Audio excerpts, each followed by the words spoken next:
I heard that you've been talking shit. Maybe 1%. What's that about? It's like, it kind of, And there's video footage of it. I've really tried to distance myself from all of it. And No, Jamie, play it. that man loves me so much. And, you know, look what we've built. We've built a beautiful life and we have 2 healthy, beautiful children. What do you mean by that? He's also a fox. Right. Yeah. Slay the dragon, save the princess. It's all bullshit. Hey, just sending love and checking in. Shut the fuck up. No, but it's a good one. Who the fuck are you? About what? What now? What is it now? What the did you just say? But there is something really disturbing. These are your last moments. It's gonna be horrific. Yeah, I loved it. It finally happened. Netflix just delivered a brutal reality check to Meghan Markle. And let's be real, she doesn't seem to be taking it calmly at all. With the compliments of HRH, which is Her Royal Highness, the Duchess of Sussex. You made homemade strawberry jam. It's kind of like a doctor when you keep referring to them as doctor and like, call me Susan. You know, like I would never refer to myself as Her Royal Highness. Is it a bad look for Meghan to still refer to herself as a royal? No, it's not. There you are. Because, Wake me up when you're done. thank you. Her show landed with a thud. Critics slammed it. Viewers were even harsher, and the reaction online has been non-stop. Just one look at her recent appearances tells you everything. Look at that face. She's not happy. Oh, yeah, it's so hard to be pretty. So your life is so hard. You're a fucking princess. I wonder how hard it is to be Cinderella when you look like the fucking step witch's mother. That's a character you didn't even know about. I didn't even know you were black. This is not the response she expected. We're talking ratings that landed near the bottom of the platform, some of the lowest numbers Netflix has seen in a long time, according to publicly available metrics. I somehow stumbled across a Netflix commercial for the Meghan Markle show. The American actress who became a duchess, who tried to destroy the royal family, which then booted them out of England. How bad that trailer, that seems like the worst show that I've ever heard of. Reports from behind the scenes claim tensions are high, with frustration spilling over as blame gets tossed around instead of answers. I love that your eyes are sparkling right now. Oh. Oh my God. Dan, I threw up in my mouth. Yes. But here's the twist that has everyone talking. Netflix reportedly already filmed not 1, but 2 full seasons of With Love, Meghan. Despite the rough reviews, endless eye-rolling, and non-stop criticism, the streamer appears to be moving forward anyway. Yep, this project isn't getting quietly shelved just yet. Now people are seriously asking questions. Has Netflix completely misread the room, or are they simply too deep in to back out now? And that's, I think, the best part about being a mom. And we go back to like a love language or gifts. It's not about the grandeur of a gesture. It's so fake. Like, this can't be real. It's weird, right? It sucks. Are you joking? It's This bad. is terrible. You suck. You suck. Pulling the plug would mean admitting a costly mistake, and that's not something big platforms like to do easily. There are times we get together and I'm like, I just want to have DoorDash come in. And you're like, let's make some. And I'm like, No, I don't want to cook again, Meghan. My God, take a break. Let's be honest, this wasn't just a stumble. This was a full-blown streaming disaster. But to the world, it's just, what has she been doing? Does she work? As opposed to, oh my gosh, I work so hard and I appreciate what hard work looks like. I like working hard. The beginning of that clip where she's like, oh my God, oh my God. Oh, it's like, it's so inauthentic. With Love, Meghan was meant to be the big comeback, the moment she silenced critics and proved she could carry a show on her own. Instead, many viewers described it as forced, disconnected, and painfully out of touch. All the young women in particular who worked for her quit in tears. She so wore them down and was so nasty. Then when she started her own company, similar reports coming out from Montecito about how no one can work for her. She's a nightmare behind the scenes. And remember when Spotify publicly distanced itself and headlines exploded? Robin has said she is willing to resolve the matter without legal action if a financial settlement is reached. I was so happy. People thought that was the low point. Turns out that may have only been the preview. Oh my God, that hat. Oh God, he's so hot. Look at him. Isn't Prince Harry? She bagged a fox. But look how nice is she. Pulling away from her lovely prince. It's so good. Who's filming this? This moment feels different, louder, and far more visible. I don't know how much longer my father has. He won't speak to me because of this security stuff. I would love reconciliation with my family. I've always, there's no point in continuing to fight anymore. As I said, life is precious. If you are trying to reconcile with your family, if you are trying to make amends, you don't go on TV and blame them again. This is literally the last thing. One uncomfortable episode after another, and the fallout just keeps growing. Then things took an even messier turn. So I'd created for the kids these email addresses that sort of like names again that you would never guess that I will give them at some point in their lives when they're older. But before I go to bed almost every night. Meghan, my God, you get praise every day, getting attention every day. You gotta praise yourself on Mother's Day? Really? It's all branding. Did you notice it? It's all branding to make herself look more relatable and motherly. A DIY bath salt recipe featured on the show has reportedly sparked legal trouble. Hearing Meghan talk about Harry and how much of a fox he is. He's also a fox, if you haven't noticed. My husband's very, very handsome. I mean, have you ever heard somebody have to try so hard to be like, put it out there? I'm not buying it. A woman in Maryland, Robin Patrick, claims the mixture caused serious skin injuries and complications. There's nothing I like about her. Well, she never stops whining. My castle's too small. Yeah. The queen is mean to me. They won't let me call myself Her Royal Highness anymore, but I'm gonna put it all over my stationery and on the gifts that I give to my friends. She says pre-existing medical conditions made the reaction worse and has filed legal action seeking significant damages. She decided she didn't want to be a real princess because to be a real princess involves duty and responsibility, caring about other people. And so she just wanted to be a pretend princess in Hollywood. So she split her husband off from his royal family and then inked a $1 zillion deal with a bunch of media companies, and then all her projects flopped. As if that wasn't enough, Meghan's recent media appearances only added fuel to the conversation. Wasn't there some speculation that she was on Epstein's yacht at one point in time? There was like photos with her and Prince Andrew way back in the day when she was like in her early 20s. Wow. It is interesting how she's exposing her as a yacht girl, someone who was paid off by rich men to go and hang out. Emotional podcast moments, gift cards reportedly signed with a royal title she no longer formally uses, and staff departures piling up fast. As author Kirby Sommers suggested that the then Meghan Markle likely spent time with Prince Andrew and Jeffrey Epstein before she even met Prince Harry. Listen, I brought Meghan Markle, whatever her name is, to my Deal or No Deal celebrity golf tournament. She was one of my Deal or No Deal girls that were, she was a caddy for all of my celebrities. Behind the polished interviews, it's lawsuits, backlash, and old questions resurfacing again.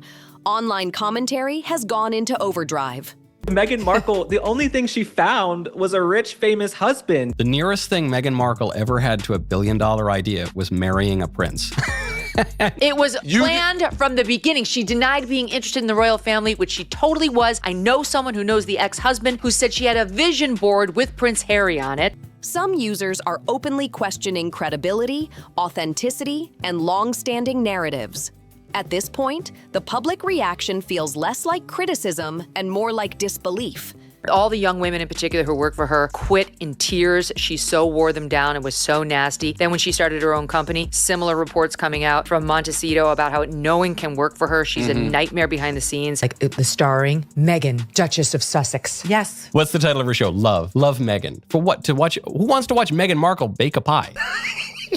Most recently, Meghan sat down with Jamie Kern-Lima, the self-made billionaire, for a podcast promising raw honesty and emotional openness. But instead of calming the storm, that conversation may have opened the door to even more questions. But what listeners actually got felt less like a real conversation and more like a carefully staged PR moment. Instead of depth, it came off polished, scripted, and awkwardly overproduced. My castle's too small. Yeah. The queen is mean to me. They won't let me call myself Her Royal Highness anymore, but I'm gonna put it all over my stationery and on the gifts that I give to my friends. The host's energy was turned all the way up. Constant praise, constant validation, and questions that felt more like compliments than curiosity. Would you ever run for office? No. Never. No. Never. Never. Oh my gosh, I work so hard and I appreciate what hard work looks like. I like working hard. Are you in love? Is your husband happy? Isn't everything just beautiful? The tone stayed locked in cheerleader mode the entire time. Oh, you look like Snow White and I'm the fucking dwarf.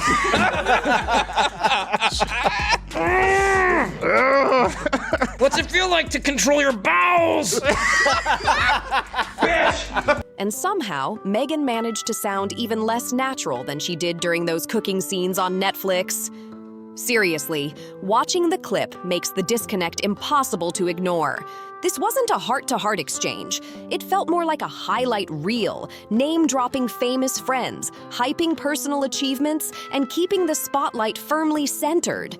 Harry comes out and gives this interview in which he not only says he doesn't know how long the king has left to live, I don't know how much longer my father has. He won't speak to me because of this security stuff. which the royal family was like, hey, let's not talk about the king's mortality because you don't know, specifically because the king has refused to speak to you since February 2024. Now that is over a year ago. Meghan dabbed her eyes, lowered her voice, and spoke about pressure and pain, but viewers immediately sensed something was off. There were no visible tears, just the performance of crying. Social media noticed instantly, and the reaction was brutal. Within hours, critics resurfaced an old clip of Meghan openly joking about her ability to cry on command, even bragging that she could summon tears in seconds. That clip exploded online. How are Prince William and his wife Kate Middleton responding? They're done. They're done. William doesn't even want to hear Harry's name anymore. He's just kind of like, don't bring him up. We're good. Suddenly, what was meant to be a vulnerable podcast moment looked more like a rehearsed acting exercise. That you don't call another human being Your Highness. You're complaining about your hard life, and you're so privileged. It's just so weird. It's ridiculous. I don't know how much longer my father has. He won't speak to me because of this security stuff. For the time being, it's impossible for me to take my family back to the UK safely. That's a lie. You can take them back whenever you want. You can bring your own security. You can ensure that they're safe. You can go to safe spots. There are a million ways to do it. Don't announce it. Don't tell people you're coming. Just show up and find a space and make sure it has even extra or security. The timing couldn't have been worse, and it shifted the entire narrative almost overnight. Then the conversation escalated further. A body language analyst weighed in publicly, pointing out rapid blinking, stiff expressions, and exaggerated hand movements. Are you in love now more than ever? Are you in love? How happy and beautiful is your husband? He's so beautiful. According to his analysis, those signals didn't fully align with genuine emotional distress, and that only added more doubt. And she also is pretending like she's crying. We zoomed in just to see. There isn't a tear in sight. Dan, look at this. I invite the viewers to take a close-up look at this. Where's the tear? When Meghan spoke about emotional pain, her voice cracked, but her face remained unusually calm. No tension, no visible strain, no physical signs matching the story. Now make yourself cry. Oh, I can do that so well. Oh my God, it's crazy. You're like, Meghan, one tear, left eye, go. Give me 3 seconds. That mismatch had viewers asking the one question no public figure wants trending online. Was this real emotion or performance? Meghan, how are you? And are you okay? That's so kind. I am. I'm better than okay. How are you? That smile's a little bit over the top. And that single shoulder shrug she has, that usually indicates that person isn't very confident with their answer or their statement. Then came another moment that raised eyebrows. Meghan shared that she writes emails to her children every night so they can read them when they're older. Sweet in theory, but many listeners found it unrealistic and more symbolic than practical. I couldn't tell anyone who I was dating, and he was keeping. So I think we were just on a letter basis. Yeah. This is fake. She knows exactly when that happened. The eye search she's got going on there, that's forced and faked, as is the facial expression. During the podcast, a photo surfaced of a gift basket Meghan had given someone. A nice gesture until viewers noticed the handwritten card attached. It was signed using a royal title she is no longer permitted to use publicly. That detail set off another wave of backlash. Last year, I had thought, you know what, American Riviera, that sounds like such a great name. It's my neighborhood, it's a nickname for Santa Barbara, but it limited me to things that were just manufactured and grown in this area. And I've been waiting for a moment to share a name that I had secured in 2022, and this is the moment. And it's called As Ever. After stepping back from royal duties, Meghan officially lost the right to use that title, yet critics say she continues to reference it anyway. Online, the reaction was swift and unforgiving. Comment sections filled with the same message repeated over and over. You can't walk away from the crown and still trade on it when it suits you. Even some supporters reportedly found the moment uncomfortable. And just when the conversation seemed like it might cool down, another twist surfaced that pushed the controversy even further. It's not just the public turning up the pressure anymore. Now, even the monarchy is feeling the heat. This relaunch has now descended into a farce, it would seem, because officials in the Spanish town of Mallorca have accused the Duchess of Sussex of copying its traditional coat of arms for the logo of her newly revamped Well, it's pretty close, isn't it? luxury brand. It does look very, very close. A recent public poll sent shockwaves through royal circles, with an overwhelming majority of respondents saying King Charles III should officially remove the remaining royal titles from Harry and Meghan. That number alone shows just how far public sentiment has shifted. So far, the king has stayed silent. No statement, no visible response, no public confrontation. But insiders say the calm may not last forever. When I was reviewing her website in real time, doing my video, it said coming soon. But then, like 5 minutes later, we see that she put sold out. According to royal sources, Prince William has no interest in dragging this out once he eventually takes the throne. Reports claim he's prepared to draw a firm line, viewing recent events not as family drama, but as damage to the institution itself. Whether that moment comes soon or years down the line, one thing is clear. This is no longer a private disagreement. The split between the Sussexes and the royal family has turned into a full-blown public spectacle, and the headlines keep coming. The agreement that was made did not remove the title. It restricted the way it was to be used. It was not to be used publicly, and she was giving a friend some strawberry jam that she made herself, and she wrote HRH, the Duchess of Sussex. This time, Prince Harry found himself back in the spotlight over security demands. Critics argue he's positioning himself as uniquely vulnerable, while others point out that many public figures raise families without royal-level protection. I think if somebody gives you a gift, you can say, you know, so-and-so, my friend so-and-so gave me a present. Yeah. I don't feel like she needed to show that. Instead of accepting the consequences of stepping back from royal duties, critics say Harry appears to want the benefits without the responsibilities. He reportedly pushed for state-funded security while living privately, a request that didn't sit well with officials. The comparison many people used online was brutal, leaving the job but still asking for the company perks. That legal battle didn't go his way, and public reaction was swift, loud, and unforgiving. Sympathy was in short supply. She wants all of the privileges that go along with an identity, but she doesn't want any of the responsibilities. She doesn't want to do any of the work. She wants the tiara. She doesn't want the public service. Meanwhile, Meghan Markle was already pivoting again, this time toward the lifestyle space. Her brand, originally introduced as American Riviera Orchard, quietly reappeared under a new name, As Ever. But the relaunch stumbled almost immediately.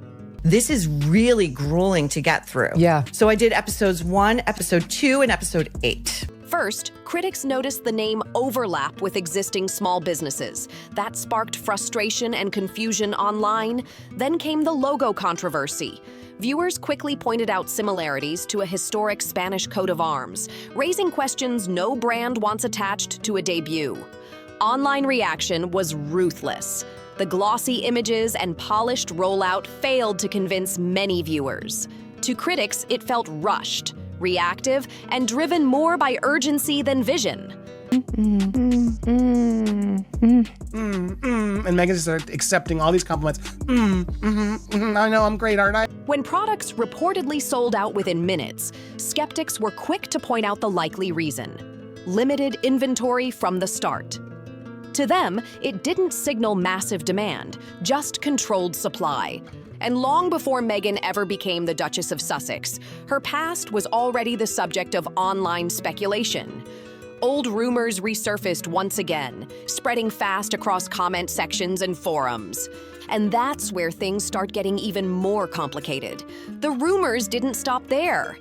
One of the most talked about claims floating around online involves a term often used to describe women invited to socialize at ultra-exclusive yacht parties attended by wealthy elites. To be clear, nothing has ever been officially confirmed, but the story refuses to fade and keeps resurfacing across forums and comment sections. Meghan Markle is now accused of breaking the agreement with the late Queen after podcast revelation. Some insiders have speculated that Meghan may have attended high society events early in her career. Still, no solid proof has ever emerged, and that lack of evidence hasn't stopped the speculation machine from running full speed. Then there's another theory that continues to raise eyebrows. Critics argue that Meghan wasn't nearly as unfamiliar with the royal world as she later suggested. While she portrayed herself as a wide-eyed outsider who stumbled into love by chance, others believe she knew exactly what she was stepping into. Publicly, Meghan Markle claimed she knew little about Prince Harry or the royal family. But old blog posts, archived interviews, and comments attributed to friends paint a different picture for some observers. They suggest a long-standing interest in royalty, status, and elite circles. To critics, it looks less like coincidence and more like careful positioning. Whether it was admiration, ambition, or simply curiosity, people online believe she sidestepped these questions for years without ever fully addressing them. That's why more and more voices are saying her rise wasn't a fairy tale accident. They argue it was calculated, deliberate, and played step by step. Not proven, not confirmed, but widely debated. A Meghan Markle fan has claimed the Duchess's homemade bath salt recipe left her with catastrophic burns and threatened to launch a £7 million lawsuit. As the drama keeps unfolding and the royal spotlight grows harsher, Harry and Meghan remain at the center of the storm. The attention hasn't slowed, but the tone has shifted. The world is watching, just not always with sympathy. Now I want to hear from you. Do you think this was all part of a long-term strategy, or has public opinion simply grown too cynical to give her the benefit of the doubt? If you like breaking down the truth behind headlines and unpacking the chaos behind celebrity images, hit subscribe, drop a comment, and join the conversation here on Star Spotlight. This story isn't over yet, and we're just getting started.